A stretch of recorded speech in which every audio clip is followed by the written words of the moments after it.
আসসালামু আলাইকুম সবাইকে, আশা করি সবাই ভালো আছেন।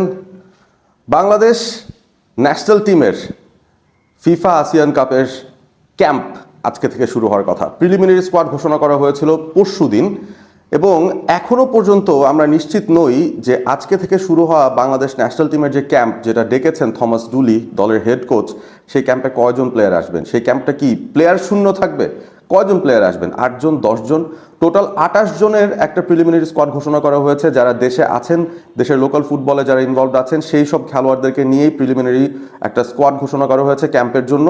এবং সেই জায়গায় অনেকের সাথে নাকি যোগাযোগ করেও তাদেরকে নাকি পাওয়া যাচ্ছে না, বা তাদের অ্যাসুরেন্সটা পাওয়া যাচ্ছে না।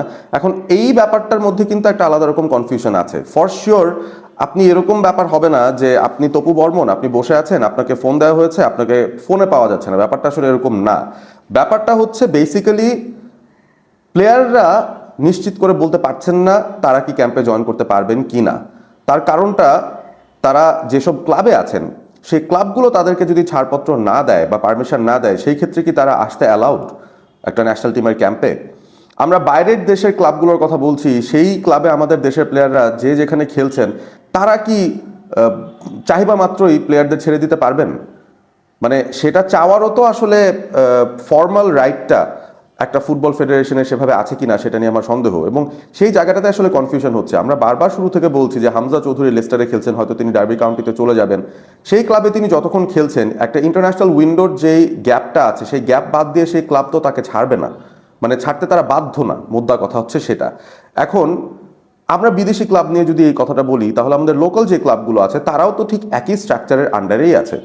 মোহামেডান, আবাহনী, বসুন্ধরা কিংস, ফোর্টিস, পুলিশ, যে ক্লাবগুলো থেকে বেসিক্যালি বাংলাদেশের ন্যাশনাল টিমের প্লেয়ারদের এই লিস্টটা তৈরি করা হয়েছে, প্রিলিমিনারি স্কোয়াড 28 জনের, সব মিলিয়ে বাংলাদেশ ফুটবল লিগে খেলা 10টা দলের মধ্যে 8টা ডিফারেন্ট টিম থেকেই কিন্তু প্লেয়ারদেরকে কল করা হয়েছে বা প্লেয়ারদের তালিকা করা হয়েছে।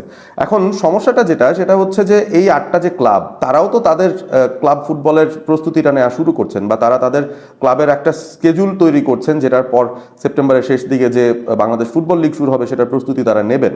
সো সেই জায়গা থেকে এখনো যেহেতু কোনো ইন্টারন্যাশনাল উইন্ডো নেই, এখনো কিন্তু কোনো ফর্মাল ফিফা ইন্টারন্যাশনাল কোনো উইন্ডো নেই। সো সেই জায়গাটায় যখন ন্যাশনাল টিম ক্যাম্পের জন্য প্লেয়ারদেরকে ডাকছে, সেই প্লেয়ারদেরকে কি ছাড়তে বাধ্য ক্লাবগুলো? আমার তো মনে হয় না। রুলস অ্যান্ড রেগুলেশনস বলে the clubs are not liable to send there players to the national team camp unless there is an international window.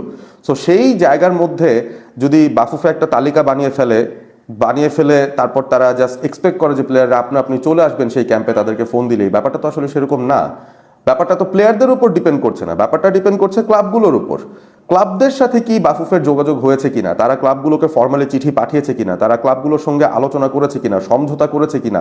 Obviously এই ক্যাম্পটা আমাদের প্রয়োজন।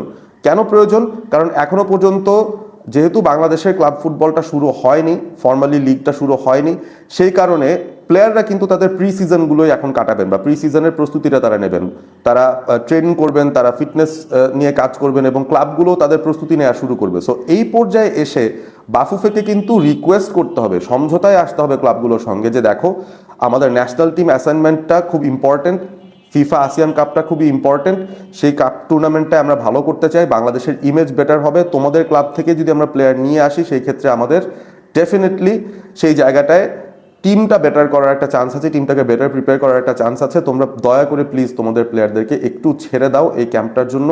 এই টুর্নামেন্টটা শেষ করার পরে সেই প্লেয়াররা আবারও তোমাদের ক্লাব দলগুলোতে আবার ফিরে যাবে। কারণ ব্যাপারটা হচ্ছে যে বাফুফে কি সেই কাজটা করেছে কিনা, আমার তো মনে হয় না সেখানে কোনো ফর্মাল ক্লিয়ার কাট কমিউনিকেশন হয়েছে ক্লাবগুলোর সঙ্গে। এবং যদি হয়েও থাকে এবং ক্লাবগুলো যদি ডিনাইও করে, তারা যদি বলে যে না আমরা আমাদের প্লেয়ার ছাড়তে পারবো না, আমরা টাকা দিয়ে এই প্লেয়ারদেরকে আমাদের দলে ভিড়িয়েছি, আমরা আমাদের ক্লাব টুর্নামেন্টের জন্য বা ক্লাব লিগ যেটা হবে সেই লিগের জন্য আমরা প্রস্তুতি নিতে চাচ্ছি, আমরা এখন ন্যাশনাল টিমের জন্য প্লেয়ার ছাড়তে পারবো না, তখন কি বাফুফের কিছু করার থাকবে? সেই জায়গাটায় কিছু করার থাকবে না। এই জায়গাটা একটা সমঝোতার বিষয় আছে, এই জায়গাটা একটা নেগোসিয়েশনের বিষয় আছে। সেই নেগোসিয়েশনটাও আসলে লোকাল ক্লাবদের সঙ্গে করতে হবে বাফুফেকে, না হলে কিন্তু তারা প্লেয়ার পাবেন না। থমাস ডুলি তিনি ট্রেনিং ক্যাম্পে যাবেন, কোথায় যে ক্যাম্পটা হচ্ছে সেটাও কিন্তু আমরা এখনো নিশ্চিত না, কোনো ফর্মাল নিউজ আসেনি। কমলাপুরে হবে, বসুন্ধরা কিংস আরেনাতে হবে, ন্যাশনাল স্টেডিয়ামে হবে, কোথায় হচ্ছে ক্যাম্পটা আমরা কিন্তু এখনো জানি না। সো খালি জানি ডেট, বৃহস্পতিবার থেকে ক্যাম্প শুরু হয়ে যাচ্ছে, এই খবরটাই খালি এসছে, এরপর কিন্তু আর কোনো কিছু নেই। এবং থমাস ডুলি একদিক থেকে বলে যাচ্ছেন যে প্লেয়ারদের সঙ্গে যোগাযোগ করা হচ্ছে, তাদেরকে পাওয়া যাচ্ছে না এই কনসেপ্টটা রং। পাওয়া যাবে, তবে পাওয়া যাওয়ার প্রসেসটা হবে ক্লাবদের সঙ্গে বাফুফের আলোচনার মাধ্যমে, এবং সেই আলোচনাটাই বোধহয় এখনো হয়নি, এবং সে কারণেই ব্যাপারটা এই জায়গায় ঝুলে আছে। সবচেয়ে বেশি শিরোপা প্রত্যাশী যে দলগুলো রয়েছে এই মৌসুমে, অন্তত মোহামেডান, তারা কিন্তু তাদের টিমটাকে অনেক স্ট্রং করেছে। লোকাল প্লেয়ার্স যতগুলো বেস্ট আছে সেই বেস্ট প্লেয়ারদেরকে দলে ফেরানোর একটা প্রসেসে আছে, এবং সব মিলিয়ে মজার বিষয় 28 সদস্যের যে প্রিলিমিনারি স্কোয়াড, সেখানে মোহামেডানেরই 9 জন প্লেয়ারকে ইনভাইট করা হয়েছে ক্যাম্পে। সো মোহামেডান যদি তাদের 9 জন প্লেয়ারকে ক্যাম্পের জন্য ছেড়ে দেয়, তারা প্রি সিজন করবে কোন প্লেয়ারদের নিয়ে, এবং তারা সিজনটা স্টার্ট করবে কাদের নিয়ে? মানে এই বিষয়গুলো নিয়ে তো ক্লাবেরই একটা টেনশন। তারা তো টাকা পয়সা খরচ করেই এই প্লেয়ারদেরকে দলে ভিড়িয়েছে, বাফুফে তো এই প্লেয়ারদেরকে আলাদা করে টাকা দিচ্ছে না। সো দিন শেষে এই বিষয়গুলোও কিন্তু একটা ফ্যাক্টর হয়ে দাঁড়ায়, এবং this is wire proper management is required. এবং সেই জায়গাটার মধ্যে আমার মনে হয় বাফুফের এন্ড থেকে এবং ক্লাবগুলোর এন্ড থেকেও একটা সমঝোতায় আসার বিষয় আছে, যেটা আমরা পাচ্ছি না। এবং সে কারণে এমনও হতে পারে দিন তারিখ ধার্য করে আজকে থেকে ক্যাম্প শুরু হলেও সেখানে 3-4 জন 5 জন প্লেয়ারের বেশি হয়তো থমাস ডুলি পাবেনই না কাজ করার জন্য। এবং is that even worth it? সেটা যদি হয়ে থাকে, 5 জনকে নিয়ে তিনি ক্যাম্প স্টার্ট করে কি করবেন? This is so funny. মানে আমি এই ব্যাপারটাই খুব অবাক হয়ে যাচ্ছি দেখে, যে একটা কাপ টুর্নামেন্টের প্রস্তুতি নেবে, সেখানে বাফুফে আগে থেকে ক্লাবগুলোর সঙ্গে কথা বললো না।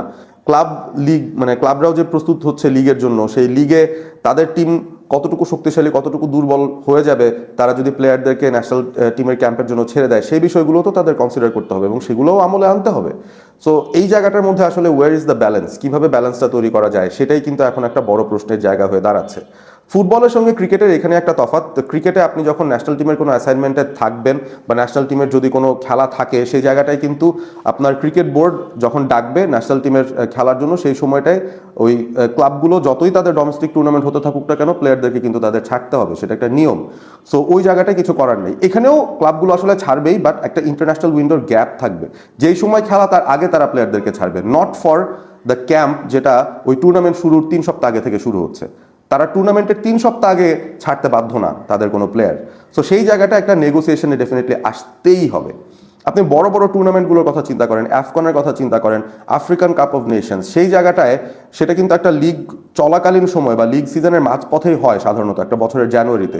তখন কিন্তু আফ্রিকার দেশগুলো তাদের যে প্লেয়াররা বিভিন্ন লিগে খেলছেন তাদেরকে যখন ডেকে আনেন, সেখানেও কিন্তু একটা নেগোসিয়েশন করা হয় ওই সব দেশের যেই ক্লাবগুলো আছে বা ইউরোপিয়ান যে ক্লাবগুলো আছে সেই ক্লাবগুলোর সাথে ওই ফুটবল ফেডারেশনগুলোর একটা নেগোসিয়েশন হয় যে তোমরা তোমাদের প্লেয়ারগুলোকে একটু, আমাদের প্লেয়ারগুলোকে একটু ছাড়ো, এই টুর্নামেন্ট শুরুর আগ মুহূর্তেই ছাড়ো, আমরা তাদেরকে টুর্নামেন্টে খেলিয়ে আবার ফেরত পাঠিয়ে দিচ্ছি।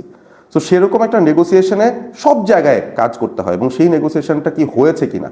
এই যে ক্যাম্পটা হবে 28 জন ফুটবলারের, তারা তো ফ্রি এজেন্ট হয়ে বসে নেই, তারা তো বিভিন্ন ক্লাবের সঙ্গে ইনভলভ। সো তাদেরকে কিভাবে আপনি এক্সপেক্ট করেন যে ফোন দেবে না সঙ্গে সঙ্গে চলে আসবে? The negotiation has to be made. যাই হোক, আপনারা কমেন্ট করে জানিয়ে দিন আসলে যে এই কনফিউশনটা কিভাবে তৈরি হলো, কেন তৈরি হলো, নিয়মের ব্যাপারে কে আসলে জানে না, এবং এই জায়গাটায় কে ঠিক কে ভুল। আমি আসলে নিজেও খুব কনফিউজড হয়ে যাচ্ছি এই বিষয়টা নিয়ে। ভালো থাকবেন সবাই, সাবস্ক্রাইব করবেন অল স্পোর্ট এবিপি। আশা করি আজকের মধ্যেই এইটার অন্তত একটা সুরাহা আমরা পাবো এবং বুঝতে পারবো যে বাংলাদেশের ন্যাশনাল টিমের ক্যাম্পে আসলে কোন কোন খেলোয়াড়রা এসে যুক্ত হবেন। ভালো থাকবেন সবাই।